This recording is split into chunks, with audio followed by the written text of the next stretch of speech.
Health and Human Services Finance Committee will come to order. Just kind of an update. Apologize about the delay. It's that time of year. We are moving things as quickly as we can. We're going to hear House File 1654, Representative Atkins' bill. This will be an informational hearing only. We also had our walkthrough. We are postponing our walkthrough of the bill. There is a spreadsheet issue that we're trying to get ironed out as we speak. Mr. Berg and Ms. Iverson are working on that. When we have additional information, we will update the committee, and I expect an update in the interim as this bill is being presented. And again, this bill is for information only. So with that, I will invite Representative Atkins to come forward with House File 1654 for an informational hearing. Mr. Chair? Ms. Loeffler, Representative Loeffler. Thank you, Mr. Chair. I wonder if you could tell us a little bit more about what you're expecting in terms of when we might get the spreadsheet, and walking through a 35-page spreadsheet with a lot of new entries that we haven't seen before takes quite a bit of time, and so we want to make sure that the public and your members and our members have a chance to really understand the lines. And can you give us a sense of, do you think after a brief overview of this bill, we'll have it in hand, or what's the expectation? Representative Loeffler, I just spoke to Mr. Berg, and he's working on it, doing the best he can, and he's going to give me an update during the committee, and then we'll have an update for the committee when I get that. But I want to make sure that we get it right, and we're looking. We want to make sure that we get the spreadsheet right, it's locked down, and before we present it to committee, and I want to make sure that we do that. So. And Mr. Chair, we all share that, and we know that the billions of dollars represented in this budget touches tons of lives, hundreds of thousands of people across Minnesota, in addition to the people who are in this audience who have been following, step by step the plot as it evolves. And we need to make sure that we have fair hearing and fair understanding, because, like I said, there's many new things that we haven't seen the fiscal notes on, we haven't seen the proposals, and we'd really like to understand your intent as we move forward. So you're thinking we'll get an update fairly soon?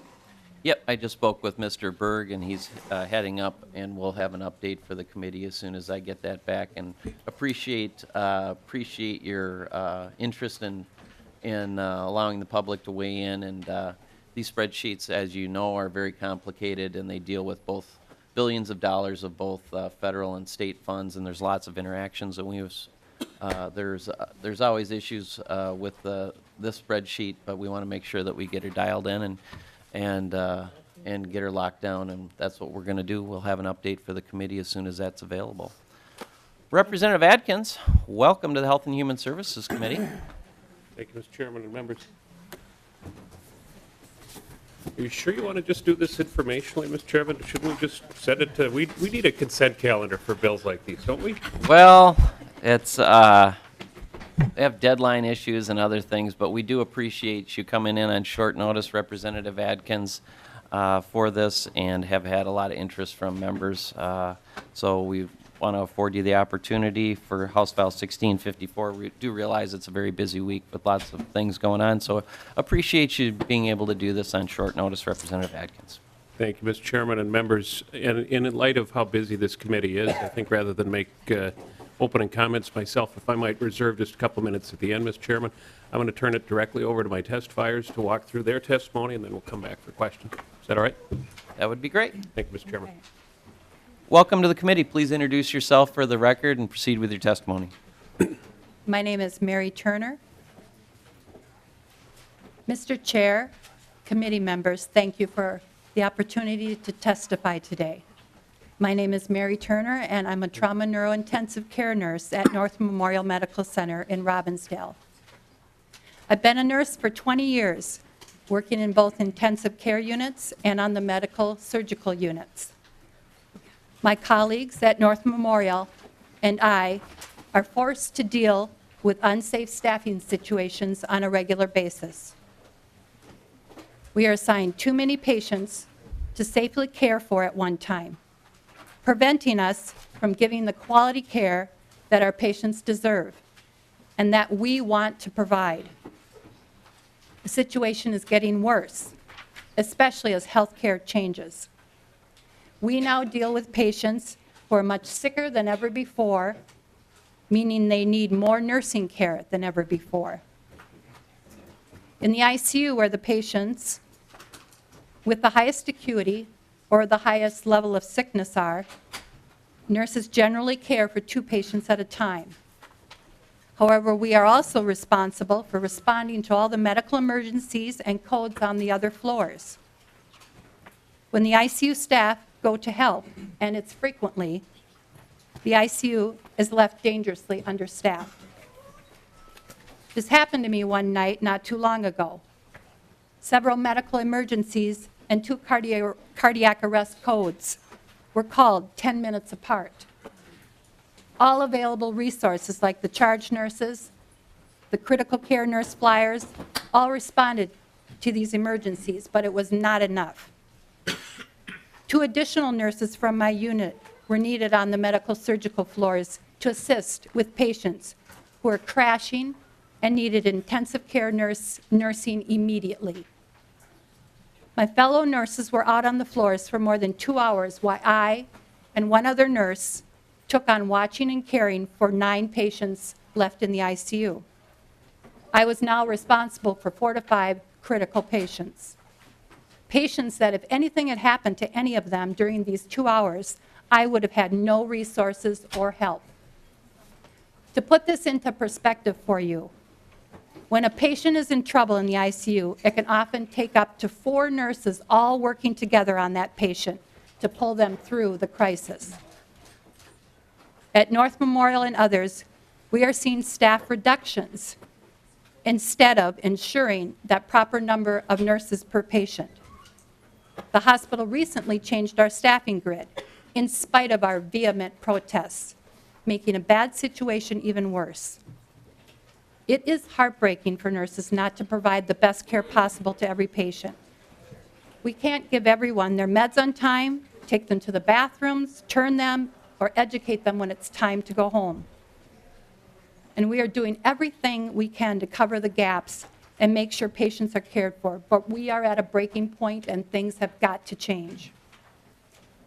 Patients suffer when there aren't enough staff, which happens frequently. We are seeing more health issues like pressure ulcers, falls, and hospital readmissions. Patients are giving negative feedback because they see the problems. They know something is wrong when they have to wait so long for a nurse to answer their calls. I've seen patients lie awake for hours in pain. Patients who end up soiling themselves because their nurse was unable to get to them in time to go to the bathroom. To see these patients humiliated, ashamed, and apologetic is heart-rending to watch. Is the bottom line worth it? You can't run a hospital like a factory, but that's exactly what's happening. Staffing cuts are continuing to be made. While patient satisfaction scores are plummeting, healthcare corporations are proceeding to reorganize, modernize, mechanize, and using every other gimmick in the book, beside providing enough nurses to give our patients the safe care they need and deserve. Because the real bottom line, people, is that when the patients put on their call lights, the words they utter are, "Where's my nurse? I want my nurse. I need my nurse." I urge you to support House File 1654 and create safe patient standards so nurses can do our work and we can take care of patients safely and compassionately. Thank you. Thank you. Welcome to the committee. If you could introduce yourself. Madam Chair and committee members, thank you for the opportunity to testify today. My name is Carrie Mortrud, and I've been a registered nurse since 1995. Before coming to work for M&A, I worked at Abbott Northwestern Hospital as a cardiac telemetry and cardiac intensive care nurse. I gave up bedside nursing 9 years ago for one reason. I couldn't safely care for my patients, which is why I'm sitting here in front of you today. The moment I gave up is one I will likely never forget. When I was told to put one of the 2 cardiac ICU patients I was caring for in the hallway so I could receive a third, I knew then something in hospital care was seriously wrong. What's wrong is staffing levels in hospitals. Nurses don't have the time they need to give patients the care they not only deserve, but the care they require. The Minnesota Nurses Association believes the best solution is sitting in front of you now, setting a safe patient standard for patients in every hospital in Minnesota, ensuring that no matter where a patient gets care, they know a minimum number of staff are there to care for them. The safe patient standard is set for each facility depending on their patient census, acuity, and staff size, which will ensure local flexibility. Nurses often cope with short staffing by choosing which tasks to perform for each patient and which ones they cannot. Some days it's only 5 of 10. When a doctor wonders why a test or therapy didn't get performed or completed, it's probably because the nurse had to decide which one was least critical and put it at the bottom of the to-do list. This is substandard care. To document this, nurses submit a concern for safe staffing form for incidents of substandard care due to staffing. The reports are anecdotal, but the numbers of those anecdotes continue to rise. In 2014, we collected more than 2,000 concern for safe staffing forms, the highest ever. These folders all represent those forms from 2014 alone. So far this year, we've received 674 as of yesterday. These 2 folders have 2015 in them. These are incidents you won't find in the annual adverse events report because they aren't severe enough. Here's how these reports break down. In 114 cases, the patient's length of stay was increased. 368 times a call light went unanswered. In 218 cases, assessments were not completed. 152 times a patient suffered inadequate pain management, and 415 times treatment was delayed. Later in the hour, you're going to hear about the cost of health care. Staffing in hospitals absolutely affects the cost of care. Less care means longer stays. Less time with the patient means more 911 calls from a recently discharged patient. And currently, 12 Minnesota hospitals are being penalized by the Center for Medicaid and Medicare for high rates of readmissions. Madam Chair and committee members, staffing has a financial effect on facilities. Staffing also has a very human effect on Minnesotans. We thank you for this time and your continued attention on this issue. Thank you for your testimony. We do have a handful of other testifiers. I just have a quick question for the most recent testifier on these safe staffing forms. These came to my attention last summer when I heard from some nurses and as well as some folks at hospitals. Can you explain to me the process on those forms, please? Sure. Madam Chair and committee members, what we encourage the nurses to do is to always talk with the charge nurse, usually the house supervisor, meaning a nurse in charge of the whole hospital, and their nurse manager if they're there at the time, to find out if there's extra staff available somewhere in-house that can come help. At that point, we see that as that's the notification and the attempt to try to resolve it before it gets to this point where they fill out a form. And on the form, we try to collect what was done to rectify the situation, et cetera. So that's kind of the process of how to fill out the form and what happens before that. Okay.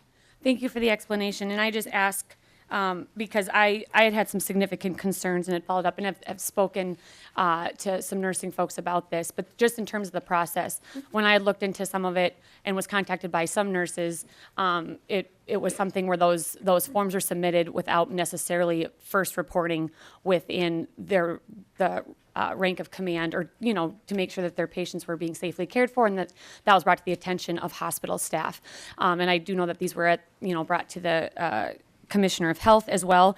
But I would just hope that those processes are first, because I also know some state representatives were sent these forms, and in following up came to find that in not all cases were people within the hospital notified. Rather, it was sent to the departments or to state representatives. And so hopefully that's been rectified, because obviously it's concerning if people within the hospital don't know about some of these incidents, but it's going outside of the hospital first. So that's just why I ask if some of those processes have been clarified within nursing staff for the safety of their patients, first and foremost. So I appreciate that very much.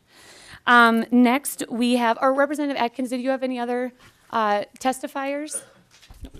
No, Madam Chair, if I might, I just wanted to clarify, just so that the record reflects, I asked Ms. Turner if every one of these forms reflects an individual patient, because I think that they do. Is that inaccurate?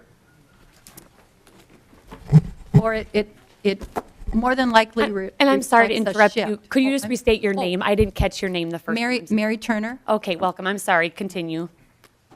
Those most likely either reflect a patient that happened, something that happened on a shift that the nurse felt was unsafe. This reflects an individual nurse, or sometimes they'll put more than one nurse on a form, and it'll reflect a shift that they feel is unsafe. Sometimes you'll have, if they've had a patient fall or something like that, they'll fill something out like that. In that case, yes, it could reflect one single patient. Okay, thank you. And Ms. Turner, are those then filed both with the hospital and with the department, or where does that document go, or how many places does that document go? The nurses, and you're right, we've had a lot of work on this as far as them notifying the proper chains of command, and we've seen significant improvement in the nurses going through their charge nurse and the house supervisors. They fill it out, and then they are to make a copy of it that they give to their manager, and then they also give one, and then it is electronically, a copy goes to the nurse, goes to the M&A co-chairs at each hospital, and then one automatically goes to M&A in St. Paul. But they are required to make a copy so that the manager does have it, and the manager, as a rule, knows about it because they've been contacted during the shift. Okay.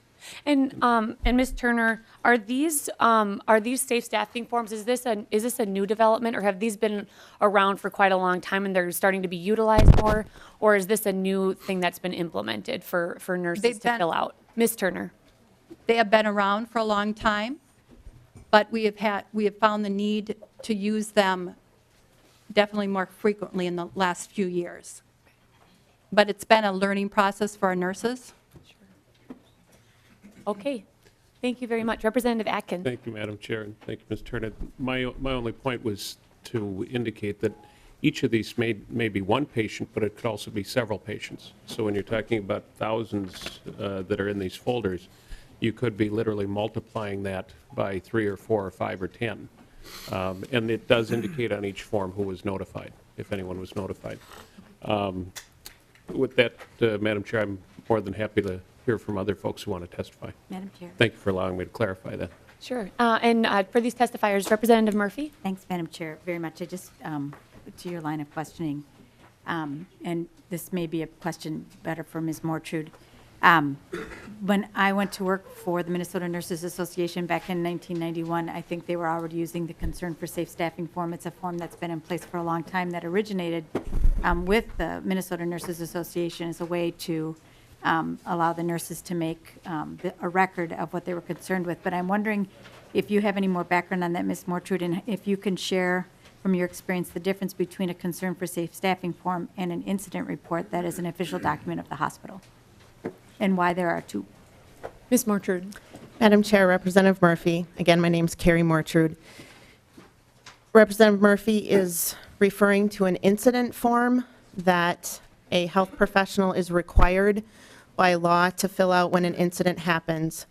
For instance, a medication is given 1 minute past the half-hour window of when it's due, when a patient falls, if the wrong medication is given. There's a whole list of reasons why we would fill out an incident report. and then they are sent to the quality department within the hospital, and that information stays internal. It's not accessible to us afterwards. There may be some follow-up if there needs to be a change in protocol on how to treat a certain patient or treat a certain medication so that it doesn't happen again, but that's very specific to an incident that occurs and stays, that document and data stays within the hospital.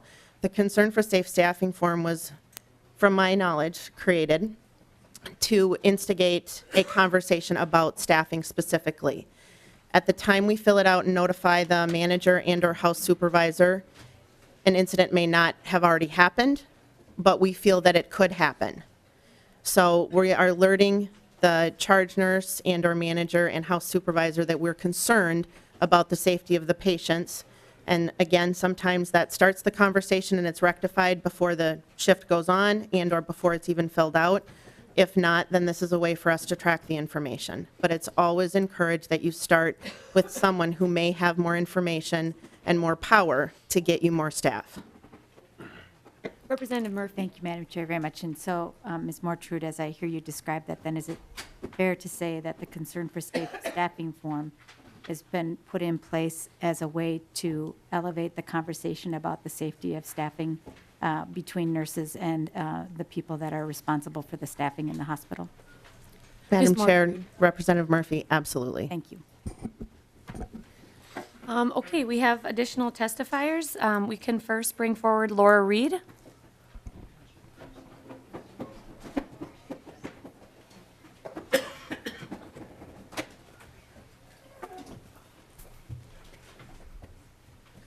Or you guys can go in whichever order you'd like. If you can just introduce yourself first and then proceed.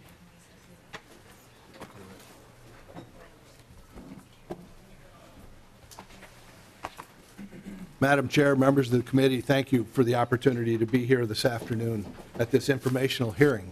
My name is Lawrence Massa, and I'm the president and CEO of the Minnesota Hospital Association, which represents 143 hospitals and health systems in our state.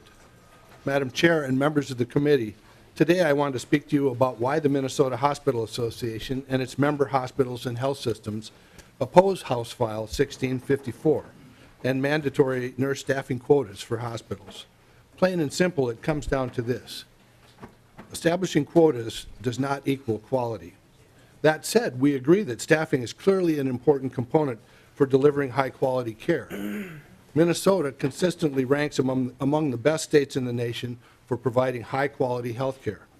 No matter what ranking system or service is used, Minnesota's hospitals and health systems consistently rank among the top tier of care provided in the nation. Everyone here today should be proud of this and equally proud of the collaborative work that it takes in Minnesota to deliver high-quality care. Every day, 365 days a year, 24 hours a day, in hospitals across the state, healthcare teams work together to ensure that high-quality care is maintained and enhanced. And Minnesota's hospitals and healthcare systems are committed to the idea of always striving to make healthcare better for Minnesotans. Our hospitals and health systems continually work to make healthcare better through established internal and external working groups, through ongoing study and research, and from applying what we know works at the bedside for each individual patient. We know that each patient is different. Each visit to a hospital or health system is unique, and each and every care plan must be as different and unique as the individual patient. A one-size-fits-all government-mandated nurse staffing quota that treats individual patients as if they are all the same is not in the best interest of patient care.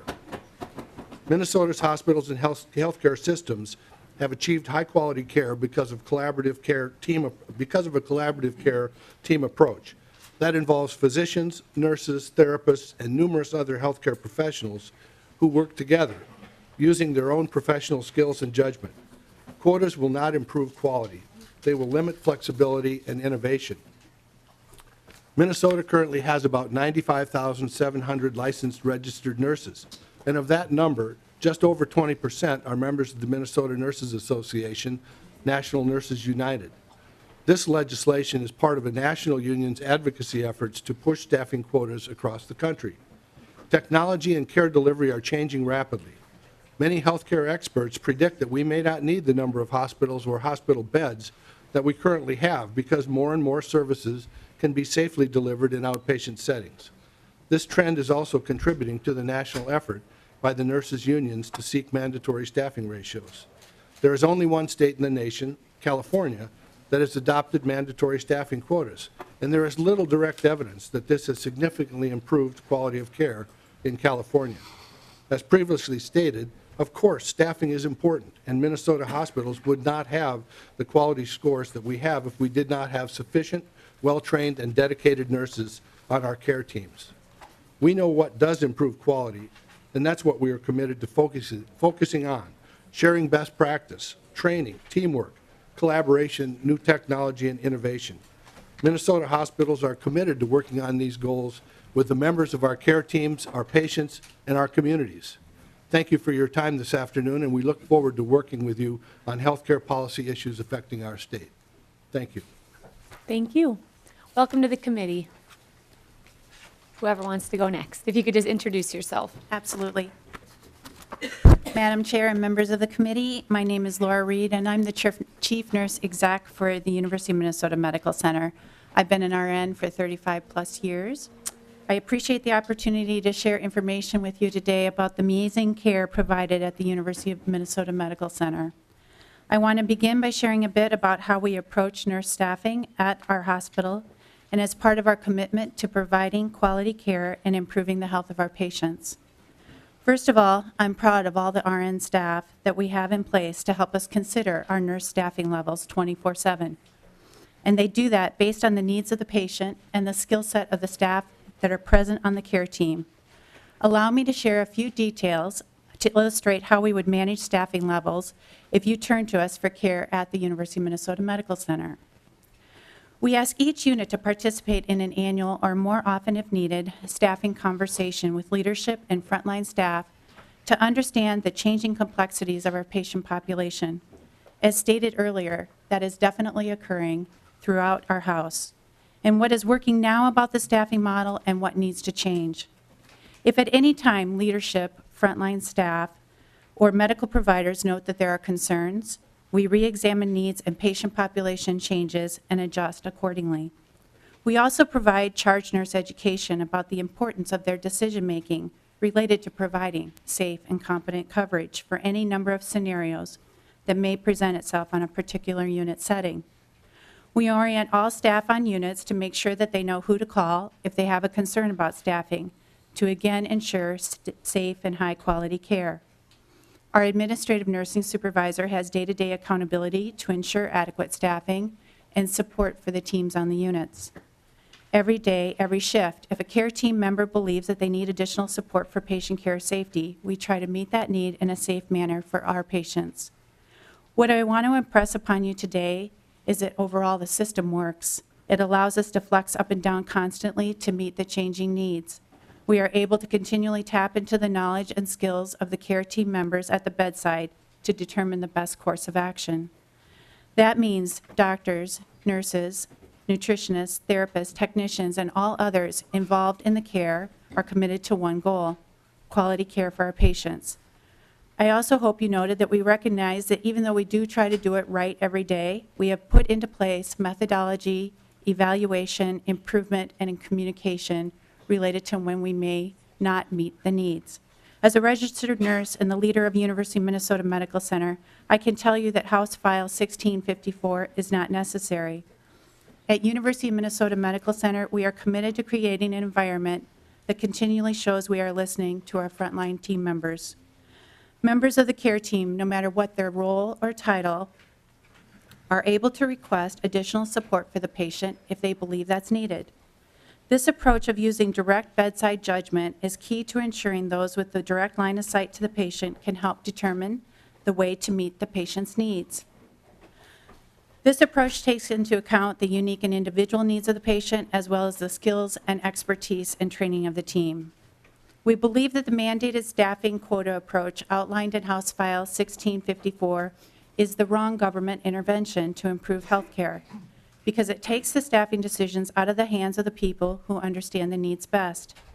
In my experience, moving care decisions further and further away from the bedside, where you have frontline nurses and nursing operations leadership, it does not improve care. The proposed measure would tie our hands with expensive, unneeded quotas in a rapidly changing healthcare environment that is demanding consideration of new models. Finally, it's important for you to know that University of Minnesota Medical Center, like all Minnesota hospitals, on many statewide task force, work groups, and other endeavors to continually seek ways to improve our care, because we know that will be necessary in the future. These groups study, collaborate, and continually seek ways to improve on our already high standards of care. I would encourage the committee to find time to hear about those efforts, and we do believe that we could improve and continue to improve on our high standards of care. I urge you to oppose House File 1654 and focus on the things that we can agree to work on to improve the health care in Minnesota. Thank you for your time.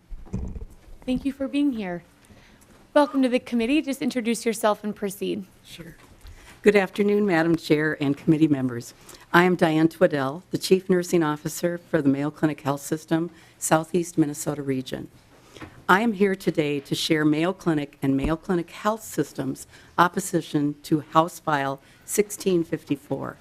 There are 12 hospitals in our system that range in size from critical access to a large tertiary academic medical center.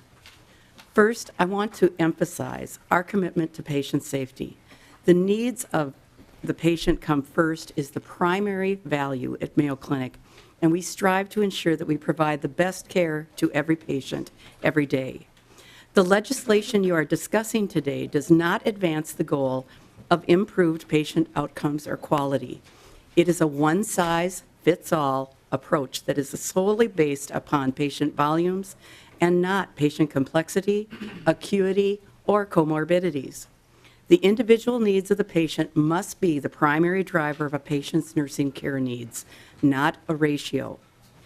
At Mayo Clinic, we use an acuity-based staffing system that depends upon the experience, professional judgment, and critical thinking of the bedside RN to assess patient care needs. This works by having the bedside RNs evaluate individual patient needs for nursing care, use their professional assessment of the patient's condition, and based on those inputs into our acuity system 3 times a day, charge nurses develop unit-specific reports to determine the staffing needs for the next shift. In addition, if the patient's need for nursing care changes at any time, we can update our assessment to help update the data. This system allows us to understand the complexity of patients, to appropriately use RNs, and effectively allocate nursing staff to safely meet patient care requirements. We believe this proactive approach is successful in providing high-quality nursing care, enhanced patient satisfaction, and nursing staff satisfaction. This approach allows us to determine current staffing needs as well as to anticipate future staffing needs and to build staff schedules. This is where healthcare is moving today, meeting the individual needs of our patients. Mandated staffing ratios or quotas do not take into account the constantly changing, individualized needs of our highly acute hospitalized patients. In addition to taking into account patient acuity and complexity, staffing needs to be flexible. Staffing is dynamic. Charge nurses, in cooperation with our nurse leaders, decide where RNs are needed. If we need additional staff, we look throughout the hospital to give us a big picture perspective. This encourages our nurses to think globally and act locally. We schedule a hospital for a typical day, and the atypical happens every day. An ice storm overwhelms our emergency room with car accidents or falls. Desperately sick flu victims need immediate attention. What do? Yes, we call in additional staff. We empower our nurses and caregivers to notify managers of staffing needs, and we respond. Finally, Mayo Clinic is an integrated clinical practice. People come to Mayo Clinic for the team-based approach. This bill will undermine that care delivery by requiring us to focus on numbers of RNs rather than other care providers that will improve patient outcomes, such as physicians, pharmacists, discharge planners, dietitians, or respiratory therapists. We are focused on ensuring our patients have the best outcomes.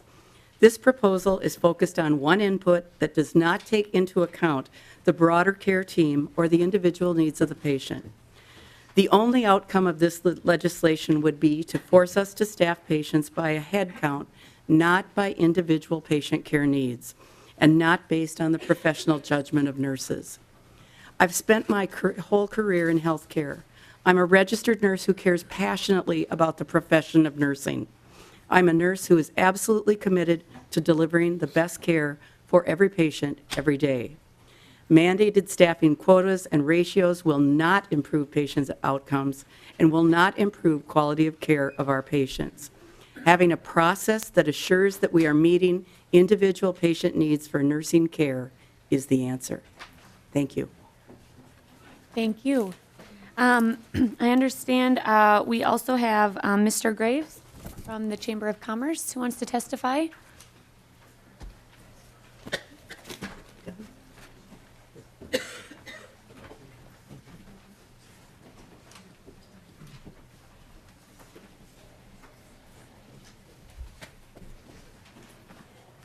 Welcome to the committee. Thank you, Madam Chair and committee members.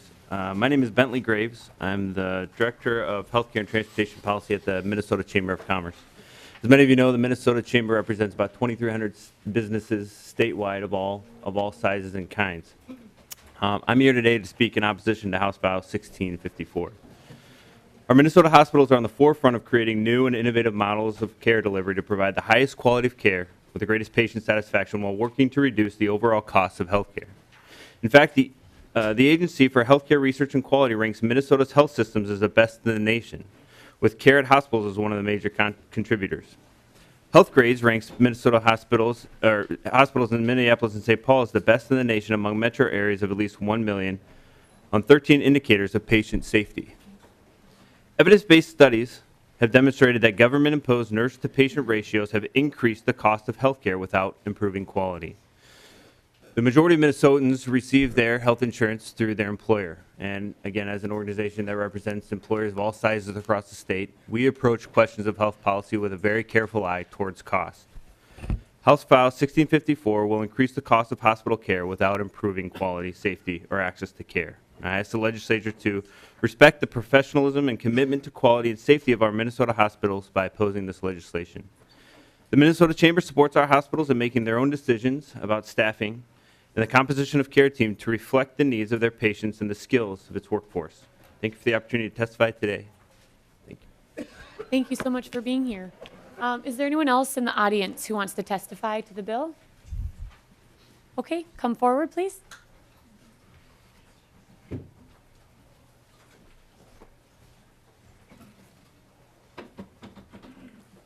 Welcome to the committee. If you could introduce yourself and then proceed. Good morning, Madam Chairperson and committee members. My name is Catherine Drusch. I've been an RN for 25 years at North Memorial Hospital. Prior to that, I worked with an agency that went from hospital to hospital in the Minnesota metro area. And prior to that, I worked at a nursing home. So 28 years in nursing. I know I'm not on the list, but I appreciate this moment. I am feeling kind of impassioned at listening to the testimony. Working 28 years as a nurse, I've seen many different types of nursing, management, distribution of staff in different roles. At one time, we had a type of system of staffing where the RNs worked in one area, collaborated with management. The RNs worked with the nursing assistants, and we worked in groups. Systems have changed, but really everything comes back around. What I don't hear today that is really causing some sorrow for me is the fact that patients are not being put first. Minnesota nurses in general would not be speaking up. We go home and complain to our family members. We complain to our community some days where we feel we failed to deliver a gold standard. It doesn't really matter to anybody else except when you're the patient at the bedside. And I almost want to cry right now. We have a lot of people here today in the audience, and I'm not looking for something except to provide very good care for my patient. I work in the float unit. Recently, I was in an area where I was working in the basement. I had 3 patients on a medical hold. This unit is only open to 8 patients. I contacted the assistant nurse by phone, left a message. I contacted the director of the department, and the manager was notified. We didn't have a way to take breaks. We didn't have a way to relieve the nursing assistant that was doing a one-to-one on a patient of a medical hold. Sometimes safe staffing isn't about the number of patients, but how can we safely deliver care, which does mean washing a patient, giving meds, completing treatments, and finding out what the needs of the patient are. Sometimes they need a hope that their needs are going to be met so that they can complete their cares to go home. It sounds really simple. I'm not trying to oversimplify it, but the ideal picture that administration paints just does not exist. It doesn't exist, and that's my frustration. When you speak to someone and they continue to pick up their papers and their coffee and they go sit in a meeting, you know, some days we should stop having meetings and come help pass fresh water. My patient would really like fresh water more than once a day.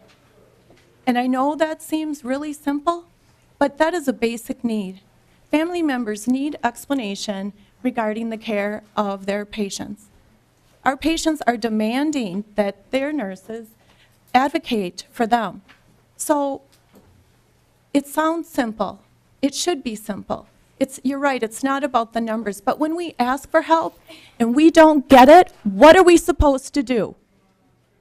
We are submitting this issue to you because you have authority, just like we do in the hospital world. My charge nurse partners with me. We submit it to the manager, to the administrative manager. We're submitting this to you. We need you to step forward in leadership and represent the family members, yourselves, and help us find a collaborative, transparent solution. Why is administration afraid of transparency? Ask them, because we are willing to show you what's going on. Thank you. Thank you for being here. Is there anyone else? Thank you to the audience for being here, but we try to refrain from demonstrating within the committee room just out of respect for all sides. Representative Atkins. Well, and I'll just make sure anyone else in the audience who wants to testify. Okay, well, we will close the testimony part of the meeting, and Representative Atkins, we'll go to questions in a minute. I just didn't know if you had anything you wanted to add. Just at the end, Madam Chair. Okay, Representative Gruenhagen. Oh, thank you, Madam Chair. I've got a question for the testifiers from the hospital associations that were up here.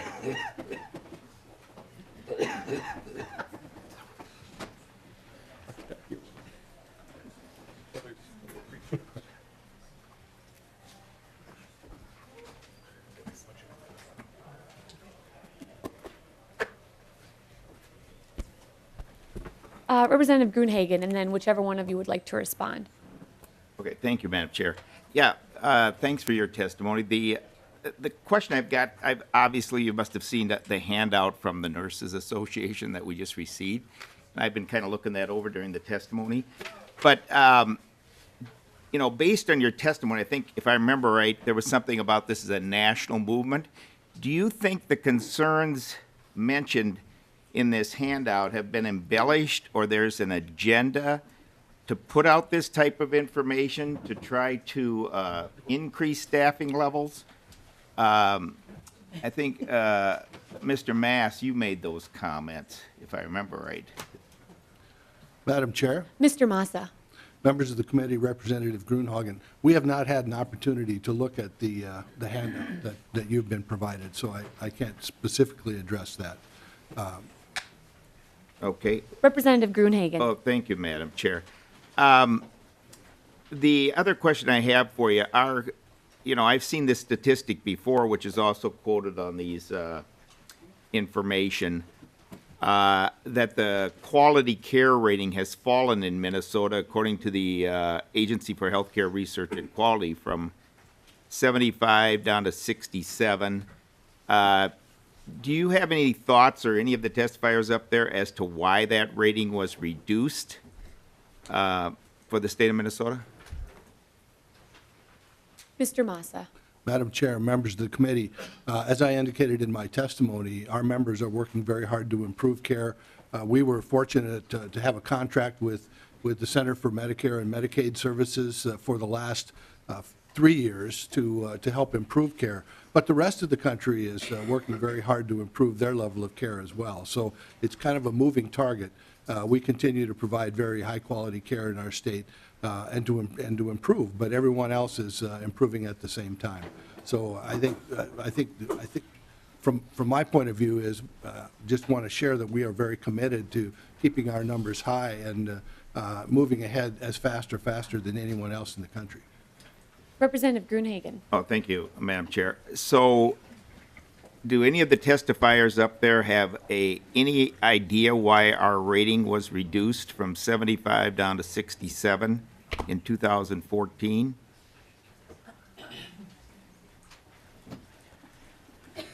I'd like to speak, Ms. Madam Reed? Chair.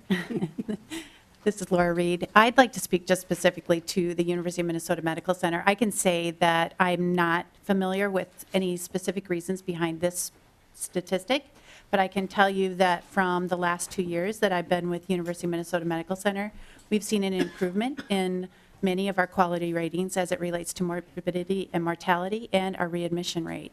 And a lot of that is due to the input and the successful teamwork that is happening with our staff nurses and the medical providers. So, Representative Grunhagen. So, just in closing, here, last question for you is, do you believe, based on the national movement, that the number of incidences filed by nurses and the statistics that they're putting forth have been embellished in any way? Or do you believe they've represent an accurate accounting of what the concerns are by the Nurses Association?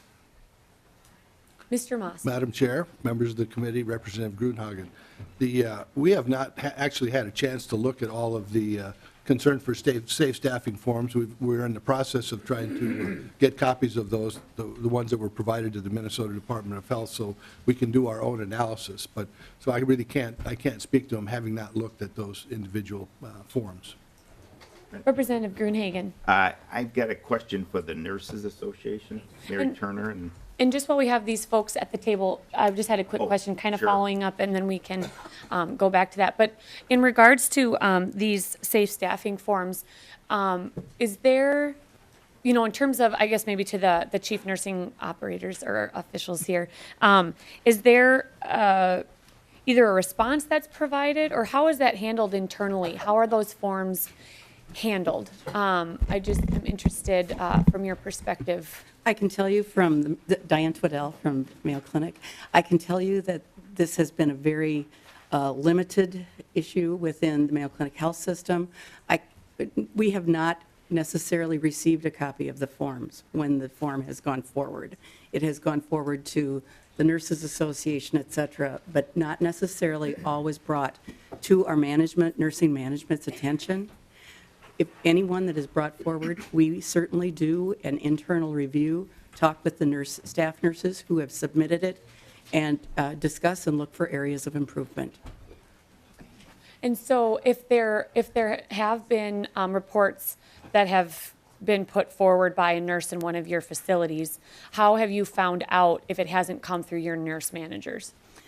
Basically, we may hear about it through the rumor mill that they submitted one. So it isn't necessarily always very transparent that we know that something has gone forward. Okay. And so then do your nurse managers on the floor, is it communicated clearly that if they're filling one of those out, that they are strongly encouraged or mandated to first report it to their superior, and they're just not doing that? Or is that not the expectation of the hospital necessarily? I can tell you from an expectation of nursing leadership, We would like that brought to our attention to the nursing managers. I'm just saying it's not necessarily happening. Okay, thank you. And that clarity, I think there's just some confusing communication pieces around these forms and the chain of command. And assuming that everybody is putting patient safety first, you would certainly think they'd want it brought to their manager's attention first and foremost, if they feel unsafe or if their patients are unsafe. Members, we have a couple other questions on the list. Are they, and I just want to say, while we have these folks at the table, are they to the Hospital Association? We have Purcell and Loeffler. Representative Purcell. Thank you, Madam Chair. In the testimony, and I think all three of you alluded to the fact that there may be something approaching standard operating procedures for nurse staffing. I didn't hear that. I didn't hear SOPs. I'm familiar, as having run a laboratory for a number of years, we have SOPs, right? Do you have something like that, standard operating procedures for how you would set up a staffing for shifts? Or? Ms. Reed. Madam Chair and committee members, yes, we do. We have what we call our staffing guidelines of how we would communicate and make decisions related to the staffing requirements from shift to shift. And sometimes, honestly, in some of our ICUs, many of the members that are here in the chamber would recognize it can change minute to minute or hour to hour. And then what you would do in those special circumstances in order to meet the needs of the patients and of the staff.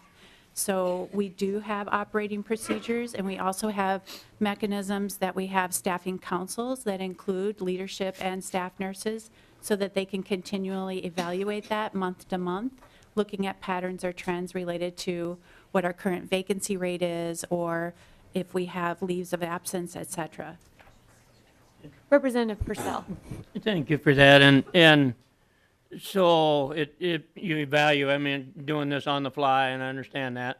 And you know, that's a tough goal for everybody, nurses included, right? So if that's the situation then, and it's evaluated as you go through a day, I heard, I can remember the term now, I want to say reservoir, that wasn't the right word, but on call, there are nurses that are on call. Are they, you know, 5 miles away, 10 miles away? How do you handle that? That you know you have somebody, you get 3 patients through the ER, you know, you got code 4s going on.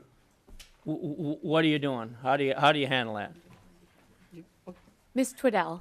All right. Madam Chair, I would just say that one of the major things we work on is how do we build so that we have surge capacity, so that we can meet those staffing needs that come in. Those can be through a variety of ways. They can be through float pools at a hospital site. It could be could be on call. It could be cross-training across multiple units based on having people float back and forth based on what census and appropriate training is done. So I would say that we're constantly looking and refining what are those things we need to do so that we can meet patient surge. And one Representative Purcell. One final, I guess, and is this set up in your view, in your mind, to err on the side of patient safety, that so we don't have things going wrong? I mean, is there that safety factor applied that we try and apply to risk assessment, the risk evaluation? Ms. Twiddell. Yes, Madam Chair. I believe strongly at the Mayo Clinic that we really have a sophisticated system that has helped us develop trends so that we're focusing on what are we seeing with patients and really drilling down to what is the amount of staff we need every day. And I feel very, very confident that we are staffing appropriately and using our evidence-based method to do that. Thank you.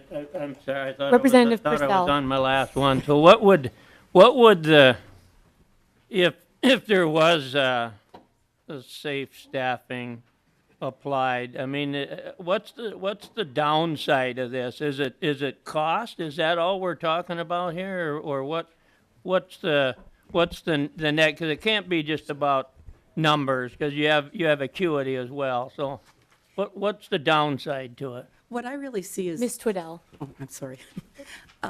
The one thing that I truly see is that you would manage to a number versus to the individualized need of what a patient needs for nursing care.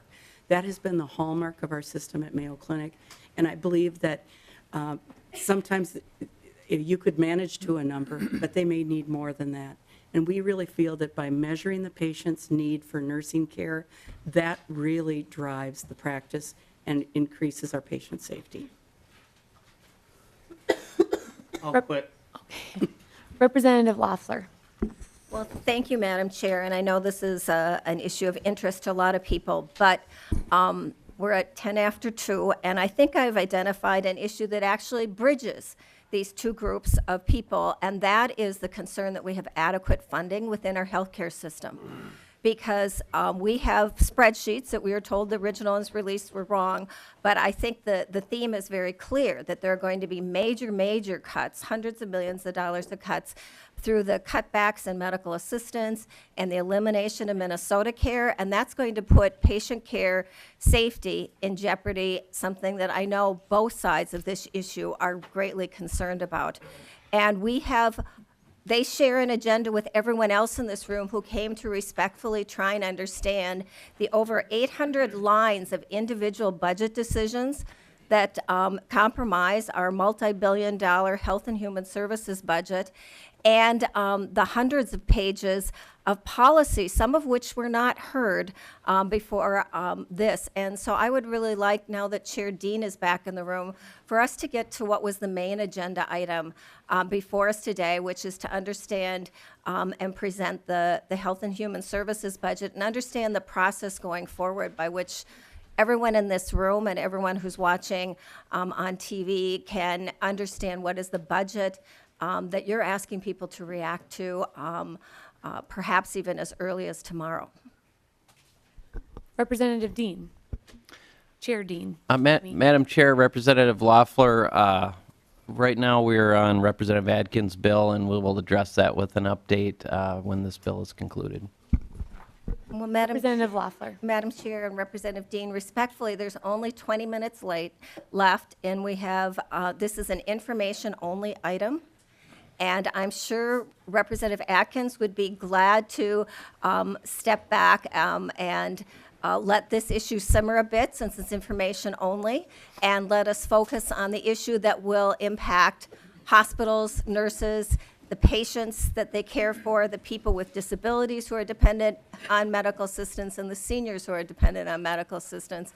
And without the budget spreadsheets, you still have a hearing scheduled tomorrow, and we can't have an effective hearing if people do not understand what it is that you're proposing. Chair Dean. Madam Chair, Representative Loeffler, we will address that when we're done with the agenda item that is before us and that we are currently debating. Madam Chair, thank you. Madam Chair? Okay. I would like to move that we lay over this item. Okay. Representative Loeffler moves to lay this bill on the table. Excuse me, Representative Loeffler, this is an informational hearing only, so we can't do that. But I do think it's important to note, just the people in the audience, the agenda's in front of us with House File 1654 and House File 1638, and that's the agenda that we're following. We know that things around here, certainly during budget times, need to be nimble due to the requirements of staff and things, making sure that we do things right, so we're putting accurate information in front of people. And so I think it's in the best interest of everybody and people in the audience that we have that in front of us. Representative Zerwas. Well, and Madam Chair, out of respect, I think the staff who's upstairs literally trying to work on the spreadsheets, that doesn't just happen. Mr. Berg is up there currently working on that, and I think that, and out of respect to Representative Atkins and the advocates that have shown up to hear about this bill and be a part of this informational hearing, I think it's somewhat disrespectful to think that we're going to tell those people, I know you were first on the agenda, I know you've cleared a day, I know you've come to the Capitol, but we want to have some infighting, so go wait around for a couple hours. We'll get back to you. I think that's really rude. So let's follow our agenda. Let's give staff the proper time they need to get the spreadsheets and the bill in order. that it needs to be so we can discuss it and all literally be on the same page. And let's let Representative Atkins present his bill. Madam Chair? Okay, and we are going to I get back would- to the bill because we don't have much time left. So I we would need just questions note to that this bill. even if the spreadsheets were ready right now. Madam we Chair? could probably not. Madam get it Chair? in time, Chair Copied Dean. in time. Madam Chair, Chair Dean. I would respectfully ask that the minority members respect the chair and respect what is before the committee at this time. Okay, to Representative Atkins' bill, do we have any further questions for the testifiers in front of us? Otherwise, we will bring people from the Nurses Association back up for further questions. Okay, if we could, I believe, excuse me, Representative Murphy, to these testifiers. Thank you, Chair Mack. You know, I practice nursing just like you have and know the variability of a day and understand the responses about problem solving, et cetera. And so this is, the question I want to ask you is, are there times when the nurses come to you, individual nurses or nurses come to you and say, I feel like I need additional staff for a ration, and then they fill in their rationale and those requests are denied? Does that happen? Ms. Twiddell. Madam Chair, I cannot, in thinking back of my time at Mayo Clinic, I have not found that we have not been able to find a workaround, or it's really about thinking globally, acting locally, looking at where do you have the resources and do you need to pull and mobilize from other areas. I know that every nurse leader wants to do the very best, and I would say, could it happen? It could. However, I do think nursing leadership is fully engaged and wants this to be the best it can be. We want staff to be there for our patients. All right. Representative Murphy. Thank you, Madam Chair. And I, like probably most in the room, feel that sense of urgency about moving on to the budget. So I don't want to belabor this point. But I will say this, because certainly as a practicing nurse, there were times when I needed and asked for extra staff and it was declined. And I know that that is the case for lots of practicing nurses, and that is not an indictment on nursing leadership or hospitals. And so for how many years we have been discussing this issue, what we haven't really wrestled with as a legislature yet is, what if the nurses are telling us the truth? And what if they are feeling a lot of peril in the care that they're providing for patients, and they don't have a way out of it because of the financial pressures on the hospitals, the decision-making that's happening? And so when the testimony is, this is being driven by a national union as a way to say this isn't really an issue for us, I continue to worry that we're not really putting before us the issue at hand. And it keeps coming back. And we, Chair Atkins, Representative Atkins, he did a really important thing a year and a half ago and put before the legislation that was going to give us some information to move this issue forward from the stalemate that we're in, and we're back here again. And we're going to keep coming back here again. And we will stay in stalemate for a while, but one of these days we're going to have to figure out our way together. And I have a lot of faith in the hospitals and a lot of faith in the nurses, but the fact that we just are in this paralyzed stalemate tells me that there's an issue here that we're not willing to really address, that we're afraid of it. And one of these days we're going to have to get unafraid and come together and figure it out. And it is not an either-or situation, because I think everybody wants patients cared for safely. I do. But all those nurses that are here in the red shirts, they're not here for theater. They're not. They're here for a reason. And we should be paying attention to that. So I know we've got other stuff we need to do. I want to move on. But we're not doing our jobs right now, from my perspective, of keep kicking this one down the road. Thank you, Madam Chair. Thank you, Representative Murphy. And I just have one quick follow-up. Last summer, I took several tours of different hospitals in the metro area for both this issue and other issues related to our hospitals. And one concern that came up with how nurse staff ratio or some of these safe staffing levels would, the logistics, some of the challenges and around something like lunch breaks, bathroom breaks, some of just the common sense kind of tricky issues that would have to be dealt with, because if I understand it correctly, these levels would have to be maintained kind of no matter what, and would take away some of that flexibility. And I'm just trying to understand, is that a reality? And I'll maybe ask also M&A to respond to this, because there's maybe two different viewpoints on it. But I would just be interested to know, some of the challenges that presents in terms of managing the floors and managing this and what that presents. Madam Chair and Ms. committee Reed. members, Laura Reed, I could not agree more with what's been stated so far. And I do believe that we need to consider what is the process and communication going forward of how we will continue to address the issue.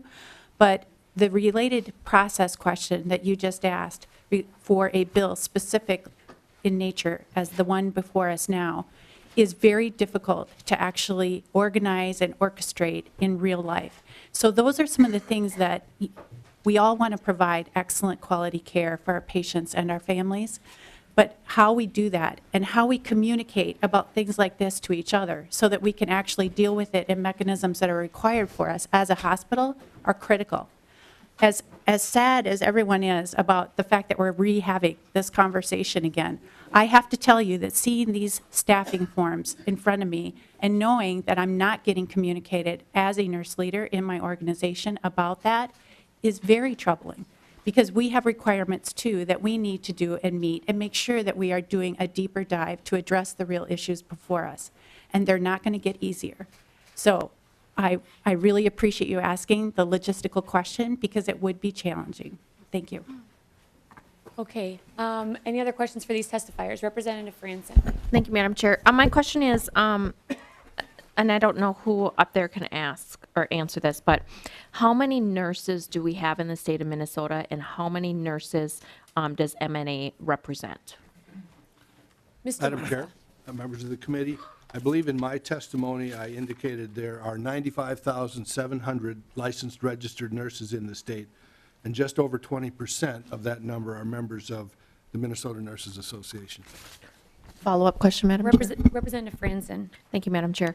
So then I'm wondering, so we're hearing from the MNA about the staffing issues. What about those that do not belong in MNA and how they feel about the staffing issues, where we don't see that side here today? Mr. Massa. Yeah, Or anyone who would like to respond. I don't know how to respond to that. I guess, the Minnesota Nurses Association has organized and, works with the legislative process in a way that individual nurses do not. So I think you would have to talk to a lot of nurses to get perspective on how they all feel. And Representative Franson, maybe when we'll have the Nurses Association come up here and they can maybe say if they're working with the other groups or how that works. Representative Franson. And then, thank you, Madam Chair. One more question. So there's a lot of letters up there. Are any of those letters that you're aware of from any non-MNA members? Mr. Massa. Madam Chair, members of the committee, since we have not looked at them, I couldn't answer that. Okay, we will bring the Nurses Association forward now because I believe that we have a few questions for them. And then also just out of curiosity, I'm wondering if there's anyone from the Department of Health here for a brief question on these nurse staff ratio forms. Is there anyone here? Okay, I don't see anyone. I just would be interested in asking the department if, and I don't know, maybe M&A knows the answer to this, but if the department, as they've gotten all these forms, or Representative Atkins, maybe you know, they've gotten all these forms, if they are, what the department's doing with them, are they cross-referencing them with the hospitals to kind of rectify the concerns and address the hospitals? So just to put on the record, I'd be interested to know from the department's view what their take is on these forms and how they're moving through, because obviously it is concerning how many you have in front of you. So Representative Atkins? I can't speak for the department, Madam Chair. Fair enough. Fair enough. Representative Gruenhagen did have a question for the Nurses Association. Representative Gruenhagen. Oh, thank you, Madam Chair. Yeah, I really respect and appreciate the nursing organization. I was hospitalized about 10 years ago for 10 days, and my nurse was an angel, I think. So I appreciate what you do. It's 24/7, and you take care of some of the most vulnerable. So thank you for that, and nurses in general.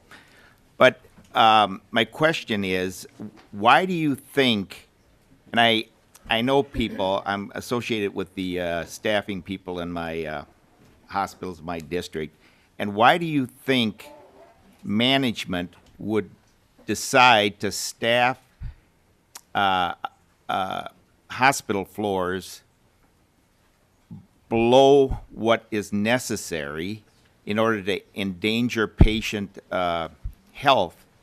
Why would they make that decision? I have my own thoughts, but I mean, why would you say that, when I look at all the complaints here, you come to the conclusion that management is making decisions to staff levels at hospitals that actually endanger patient health. Why do you think they make that decision? If you could just introduce yourself and then answer the question. Chair, members of the committee, I'm Shannon Cunningham, Political Director for the Minnesota Nurses Association. Representative Gruenhagen, I think that you may have suspicions of the same answer that we have, but we also understand that hospitals, they are a place that care for people, but they are also a business.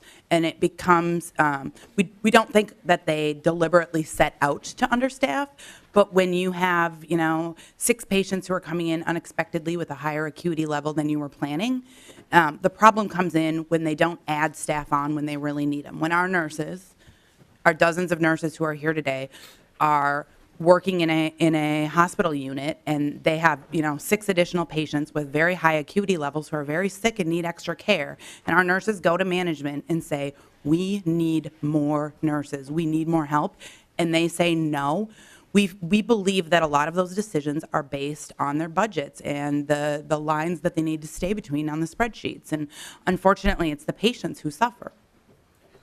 Representative Gruenhagen. Well, thank you for that response. And the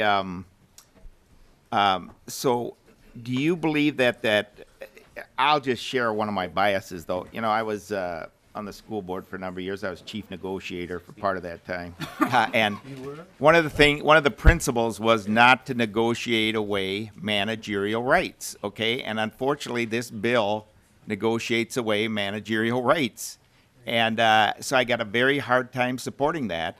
But on the other hand, I do think there are factors that are stressing the hospitals. Obviously, a lot of independent hospitals are joining larger conglomerates for financial reasons.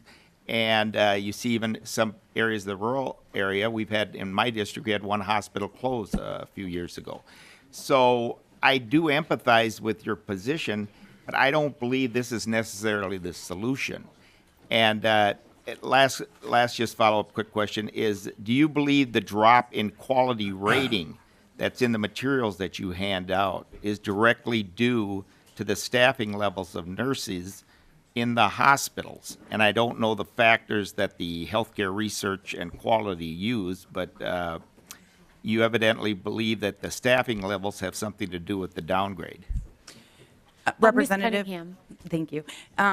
While we will be the first to tell you that these forms in front of you are anecdotal. This is a snapshot of the information that our nurses provide us in order for us to kind of get an idea of how bad staffing levels are in the hospital. We know that in 2014, the number of Concern for Safe Staffing forms, not prompted by M&A doing any sort of media campaign or anything, the number of forms almost doubled. We also know during that same time, the quality reporting went down. There could be multiple factors based on that, but I think that in the hearts and the minds of our nurses, staffing certainly has something to do with that. Representative Zerwas. Thank you, Madam Chair, and members, and Representative Atkins. I talked with some folks, and was convinced to sign on as a co-author on this bill pretty early on, and got some concern right away from the Hospital Association. I just think that this is a little bit bigger issue, and I don't know that this bill, as it is today, is the answer to what's going on. I have concerns about allowing flexibility for hospital staff and hospital administrators administrators to properly, take care of their unique patient population. I'll tell you, I spent, when I was waiting for my heart transplant that I waited, didn't get one, they did a different surgery, but I spent 2 years on the list and 5.5 months in Station 10, the old cardiac intensive care unit in the basement. And you look at the nurses, and my nurses were the ones that day and night took care of me. I think I have my scrapbook from when I was there when I was 15, and it's almost all photos of me visiting with my nurses or getting my butt handed to me in cribbage or me absolutely schooling them in Mario Kart or, and I just think that's just their role is so vital in what they do and how they take care of patients, critically, acutely sick patients, and then patients that, quite frankly, need a different type of caretaker at a different time. My concern, however, is at that time I was in an ICU where every other bed was someone directly out of some type of coronary artery bypass or other heart surgery. They were either on vents or just off of vents one day. A lot of them were one-on-one staffed or one-on-two. And quite frankly, I was sick. Don't get me wrong. I was sick, but I didn't need that type of intense care. I needed to be in the ICU, but I did not need that type of care. And so the hospital, Abbott, was able to be flexible enough to match me up with a nurse that, had the easiest load of the shift, quite frankly, or that, that could take on another patient if they were one-to-one or if they were just someone that was just about to go to the step-down unit, because I didn't require much. So I think that flexibility allowed them to more efficiently manage their unit.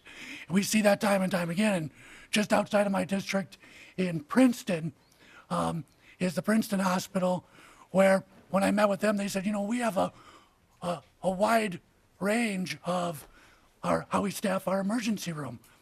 We have nursing assistants, we have emergency room EMTs, we have advanced practice nurses, and we have a hospitalist, along with our nurses. If we are in a tight ratio setting, that loses our flexibility, and we would lose some of our staff, likely some of our advanced practice staff. And so I want to make sure whatever we do at a policy level in the state of Minnesota helps keep Minnesotans safe in the hospital and get absolutely the highest quality of care possible. We deserve it. We absolutely deserve it, and you deserve the support from your employers to deliver that care. I'm just not sure that a strict ratio or a strict mandate in state statute that would apply across the board is the best way to get there. But we got to find something to do. We got to find something to do. And I apologize, I've been in and out a little bit working on some other issues today. It's that time of year. But if no one's mentioned, or if someone's already mentioned this, I'm sorry. But I'm very disappointed in the study that was conducted. It should have been noted immediately by the Department of Health that they didn't have the proper information to match up the dates, and they should have come back to the legislature and asked for an extension rather than to spend that money and get us garbage, because that study is worthless because the freaking dates don't even match up. So what are we supposed to do with that? So I think there's enough blame to go around on that. And I'm frustrated that we wait a year and we are absolutely no closer to figuring out what we need to do to move forward. So I'm interested in working with Representative Atkins and seeing how we can address this. Thank you, Madam Chair. Representative Atkins. Thank you, Madam Chair. And what time are you looking to conclude today, Madam Chair? Pretty quickly. We're a little bit past our time, and understand everyone has caucus to get to, so we want to wrap up in the next 5-10 minutes tops. Representative Atkins. Thank you, Madam Chair. And I deferred at the outset because informational hearings, I think, are you're best off hearing from the experts on either side and the people that come here to testify about it. But I did want to share just a couple comments. First, my thank you to Chairman Dean for hearing this bill. This is an important bill. I was told that it might be because your bill isn't quite ready yet. I was told it was perhaps because the hospitals had expressed some negative comments about your bill, and maybe you were going to, through me, stick it to the hospitals a little bit. Regardless of what the reason for the hearing is, it is a critically important issue. And there are professionals on both sides who I believe are concerned about the quality of care for patients in Minnesota. But, folks, it is not completely working. Even if you only take half of these to be true, and I believe that they're all true, but they represent at least one patient each, perhaps multiple patients, dozens of patients each, all across Minnesota. And that tells me that things are not quite working as well as we would hope. And as Representative Gruenhagen noted, the ratings, I believe it was dropped from 75 to 68. I think our hospitals and our nurses do a fine job, but we've got more to do. This shows, all of this shows that we've got more to do. And it's interesting to me, I noted the opponents made a couple of points. One is that it takes the decisions out of the hands of those on the front line. I'd ask that you look at the bill, and on page 2, starting on line 2.23, the folks that we are charging with looking at this are folks who represent the Minnesota Hospital Association, Minnesota Nurses Association, 2 members of the public, 2 members of direct care registered nurses who represent Greater Minnesota, 2 members from the metropolitan area registered nurses, 2 members direct care registered nurses who represent hospitals licensed for 25 beds or less, and 2 that represent 25 beds or more. These are exactly the folks that you want to have making these sorts of calls. They're right there. They're hands-on. The M&A represents, and I know that the question came up earlier, they represent 80% of the nurses in hospitals who are doing critical care, direct care. So these are the folks that are right there on the front lines. There was also the point made by the opponents, and I wrote it down, that it doesn't take into account patient acuity, individual nurse ability, and experience. Again, the opposite is true. If you look at the text of the bill, the 4 corners of the bill itself, look on page 3, line 3.18, talks about the composition of the skills and roles available, patient acuity, experience level of the registered nurse staff. These are the factors that would be taken into account by this group, Representative Ruas. Unit activity levels, such as admission, discharges, transfers, the availability of additional staffing resources, hospital census-wide, hospital-wide census and staffing. So it takes into account other sorts of professionals that are in the building. So just, if you read the bill, I think it actually addresses what the opponents have raised. But as great a threat to patient safety as these staffing issues are, I actually think the greatest threat is the one that you are about to take up, and that is the bill that is about to come before you with nearly $1 billion in cuts.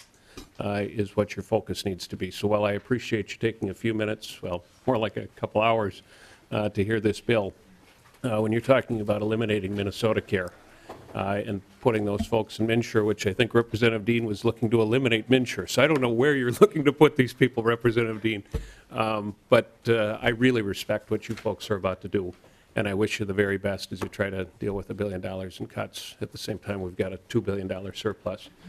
So I applaud you. I look forward to seeing what the product is. And with that, Madam Chair, thank you for a couple minutes to visit about my bill. Thank you.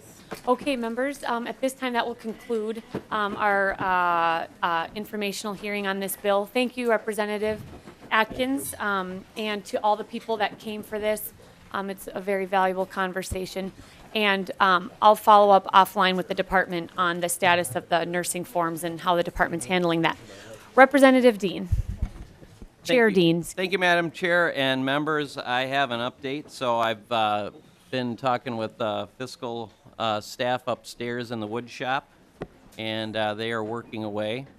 The spreadsheet will be recalculated and represented sometime in the next several hours, but there was a large issue with DHS and MMB and one of their calculations in a fiscal note. So we're working through that. Talked to Mr. Marks, and I'm confident that the contours and the shape of the bill will be very, very close, if not identical to what it is currently. However, I don't want to do a walkthrough until we have a button-down fiscal note, or excuse me, a button-down spreadsheet and a button-down page and line at the same time, which is the way I like to do things. So what we're going to do is we're going to walk through tomorrow, a half hour after Ways and Means. Ways and Means will readjust the target tomorrow morning. We will meet a half hour after, or 15 minutes after Ways and Means. We will do our walkthrough. And then on Monday, what I would intend to do would be to come in at 12:30 in room 5. We will have public testimony, then we will break, and then we will do our markup.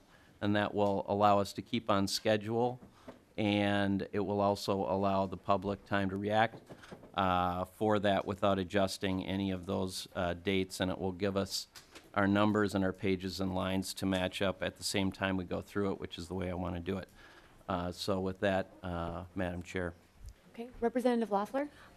Thank you, Mr. Chair, and appreciate the update. Can you tell us what time Ways and Means is so that the audience and others might have a sense of what part of the day that is? Noon. And thank you. And, you know, the best budgets don't reflect just the ideas of the people around this table, but it also reflects the input and insights and knowledge of the people in the audience, and that's typically reflected in amendments.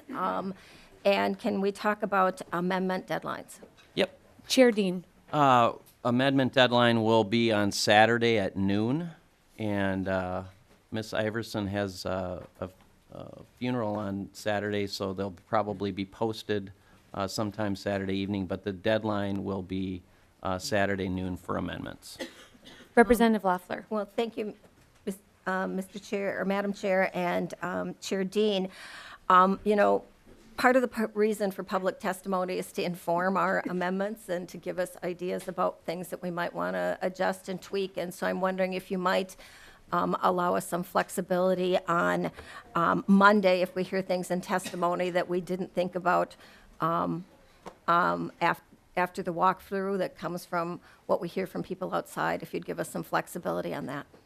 Chair Dean. Well, we've had requests for testimony since Monday, since posting, so we've had a lot of opportunity for people to weigh in. Again, I would anticipate that the contours of the bill will be similar or identical, but so we will keep our noon deadline. But of course, the final decision on any changes would be at the discretion of the chair at that time.